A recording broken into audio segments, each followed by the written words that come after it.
Hi everyone, today's presentation is on music and the brain in infancy and early childhood. Here are some quotes that I thought could start us off from my survey literature. Babies are musical, they have innate musical behaviors, and they use music as meaningful communications in their earliest years of development. Evidence suggests that early music experience may arise from fundamental group members like a mother and child bond. From this exposure to music during these developmental years, the chances of a child pursuing music in school is quite high and very desired for. To start us off, I have infancy in music, and a key term that I found from my research is musical nurture. So, musical nurturing is achieved primarily by one on one infant directed singing, and singing that is exposed to live or recorded music that is at home or elsewhere. Songs that are perfect for this that caregivers should do are singing it in higher pitches, slower tempo, slower sounding, and is more emotionally expressive rather than solitary kind of music and sound and performance of the same songs as well. Like an example of that is lullabies that are simple and repetitive, songs that are in higher pitch, as we mentioned, slower and more predictable, and songs that allow you to have that emotional expression, which is also known as self directed singing. And a great key to this is to have eye contact, eye widening with your infants, and to have a more emotional expression when singing and connecting with them. To further explain, the study on infant directed singing is also known as happy sounding speech, which is more effective than adult directed speech. Infant directed singing is, as mentioned, the higher pitch, the higher sounding, more predictable, like lullaby, speaking in a higher voice, as compared to adult directed speaking, which is kind of like how I'm speaking now. And this is good for them because it's good for their attention. Infants listen longer to happy sounding speeches compared to songs or speeches that are less positive sounding. And this is good for their mood and arousal.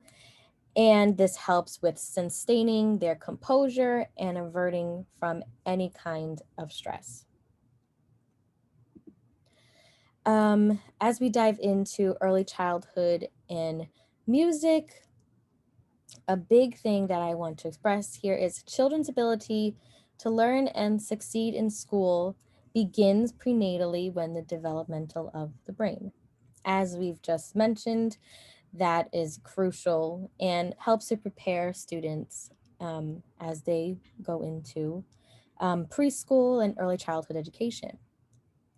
Um, and something that connects with music and the brain in early childhood is that talking and reading, providing children with musical experience has a significant impact on young children's development, which is why it's good to stress singing to your child and comforting them, showing them love, and giving those emotional expressions through speaking and through singing. It's all super important.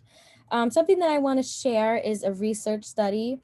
It was a research that provided 22 preschool children with 8 months of keyboard and singing, while the other 15 did not receive any kind of musical training.